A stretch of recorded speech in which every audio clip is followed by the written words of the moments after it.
Oi, pessoal. Sejam todos mais uma vez muito bem-vindos ao canal Espiritismo em Renovação.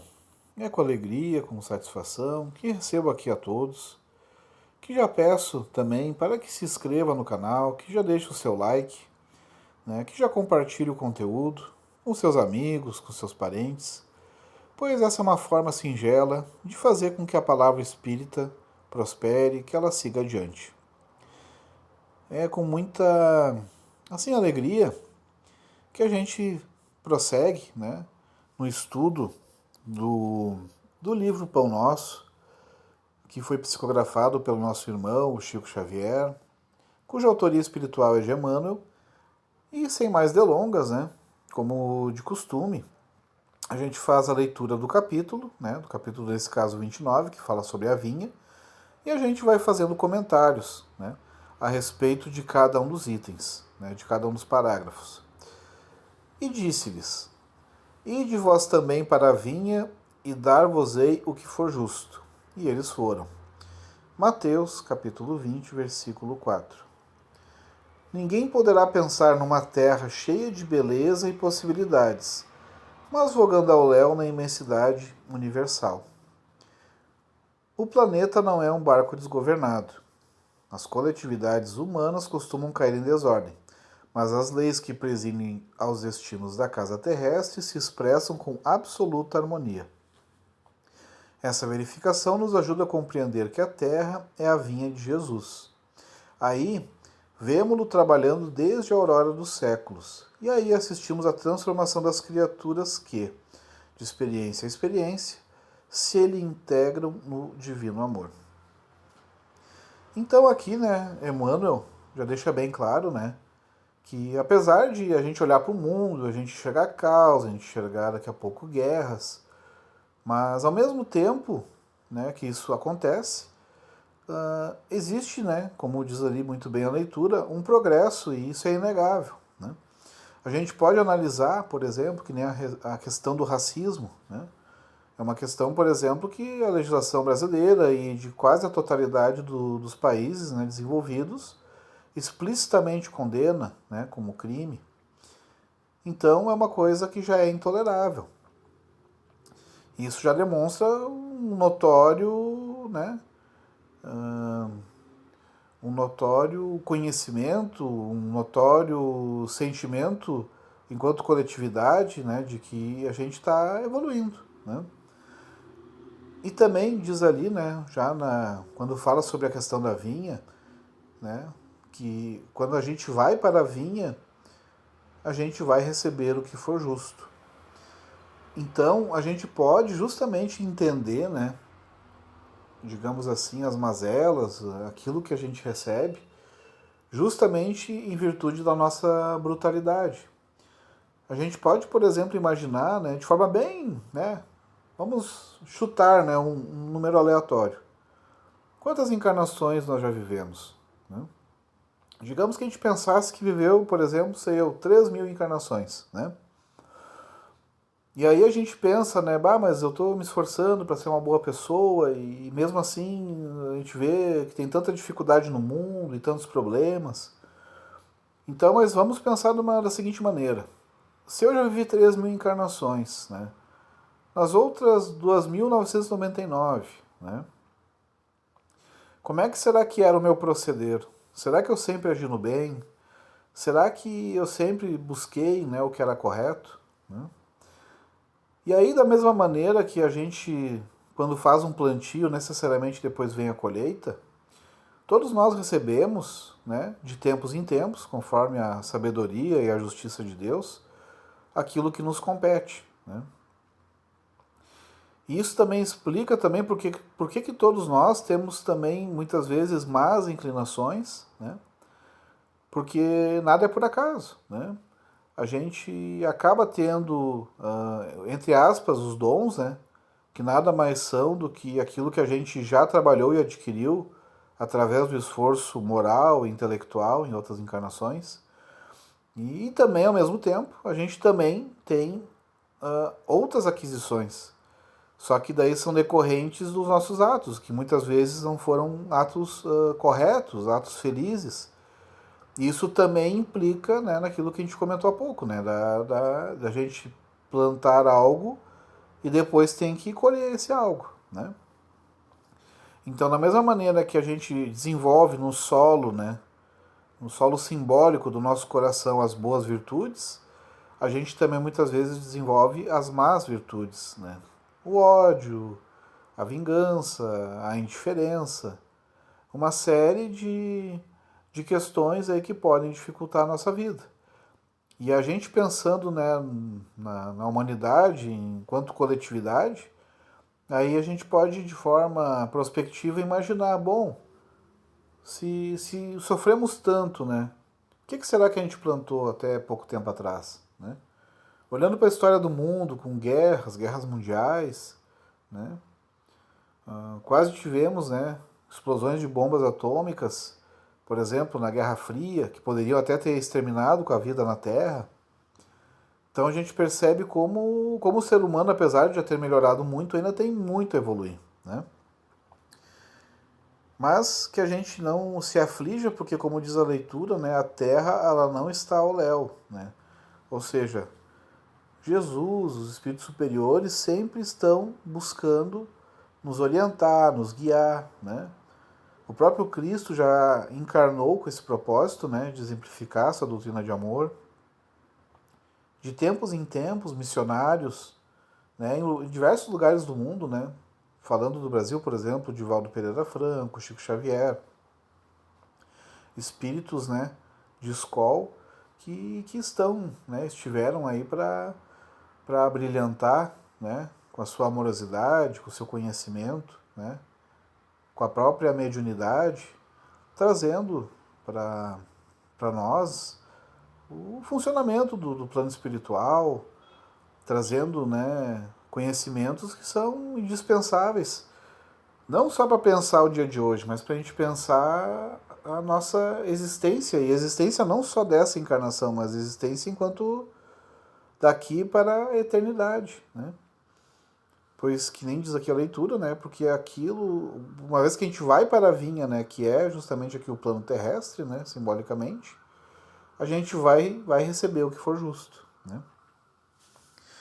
Continuando então a leitura, a formosa parábola dos servidores envolve conceitos profundos. Em essência, designa o local dos serviços humanos e refere-se ao volume de obrigações que os aprendizes receberam do Mestre Divino. Por enquanto, os homens guardam a ilusão de que o orbe pode ser o tablado de hegemonias raciais ou políticas, mas perceberão em tempo o clamoroso engano, porque todos os filhos da razão, corporificados na crosta da terra, trazem consigo a tarefa de contribuir para que se efetue um padrão de vida mais elevado no recanto em que agem transitoriamente.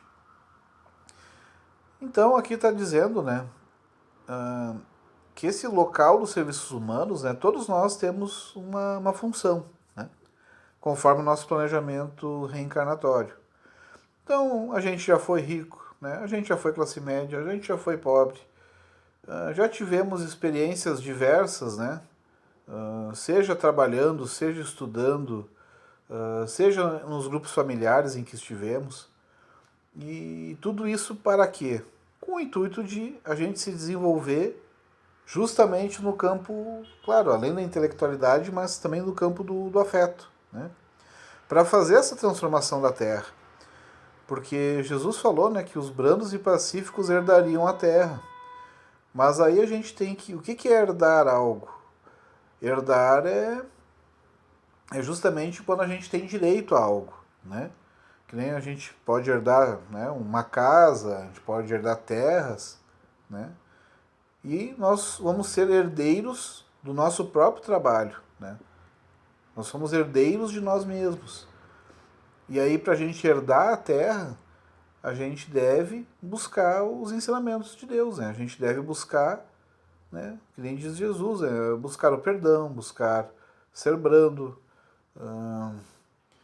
buscar os valores imperecíveis, né? Não, claro, buscar os valores materiais, como por exemplo ter uma boa casa, um bom carro, enfim, isso não é necessariamente errado, mas que a gente não foque exclusivamente nisso, né? Que a gente consiga valorizar o que de fato é importante. Porque senão a gente acaba agindo como se o propósito da encarnação fosse a aquisição de coisas materiais. E na verdade não é esse o propósito. O propósito é a aquisição de valores morais, né, de habilidades, né, para a vida espiritual. Né? E na verdade o estar encarnado na Terra é só uma forma de desenvolver isso. Né? Então, por exemplo, a pessoa conviver bem em família, a pessoa conseguir trabalhar, a pessoa. Tudo isso são formas de desenvolver, por exemplo, a honestidade, o amor ao trabalho, a resiliência, a honestidade, enfim, tudo aquilo que é de fato imperecível, né? Aquilo que de fato a gente vai conseguir levar quando desencarnar. Prosseguindo então a leitura, onde quer que estejas, recorda que te encontras na vinha do Cristo. Vive sitiado pela dificuldade e pelo infortúnio? Trabalha para o bem geral, mesmo assim, porque o Senhor concedeu a cada cooperador o material conveniente e justo. Então, esse trecho também ele é muito importante e altamente simbólico, porque muitas vezes a gente se irrita, né? Que a gente gostaria de ter mais dinheiro, gostaria de estar em outra condição, né? E é lícito que a gente busque de forma correta, justa e moralmente elevada a melhoria da nossa qualidade de vida. Mas muitas vezes a gente se revolta, né, com o país, né, no qual nasceu, se irrita que nasceu, né, numa família que daqui a pouco a pessoa entende que não é a melhor família, que deveria ter nascido numa família mais rica, ou numa família com mais poder político, enfim, não se revolta contra a situação na qual está. E a gente esquece justamente, né, que nós não vivemos apenas uma encarnação. Que nem naquele número aleatório que eu citei, se nós já vemos 3.000 encarnações, a gente já pode cogitar, né? Quantas línguas já falamos, quantos conhecimentos, né? A gente já teve oportunidade, né, de ter contato. Então, a gente deve, na verdade, buscar se entregar, né, fielmente, firmemente, aquilo que nós viemos fazer aqui na Terra, né?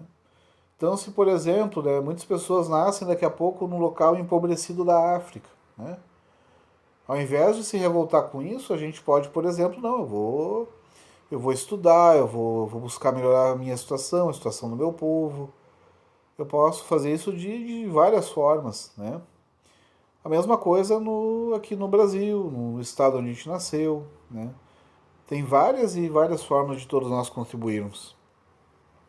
E então é para isso basicamente que essa leitura nos estimula para aceitar, né, os recursos que por hora estamos ganhando, né, e que, claro, a gente sempre pode buscar melhorá-los, enfim, né, desde que de forma lícita, correta, e também um convite ao trabalho, porque a gente não vai herdar nada se a gente não, né, se a gente só vai colher se a gente plantar.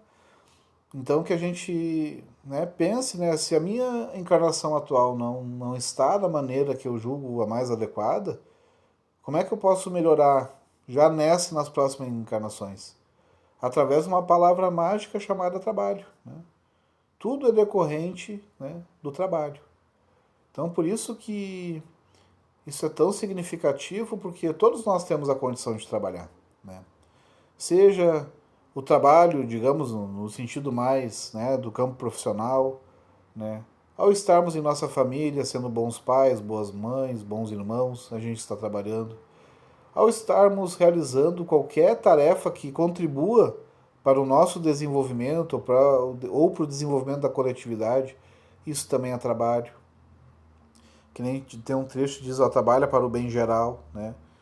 Enfim, são todas oportunidades para a gente plantar coisas boas e logo ali na frente também recebê-las.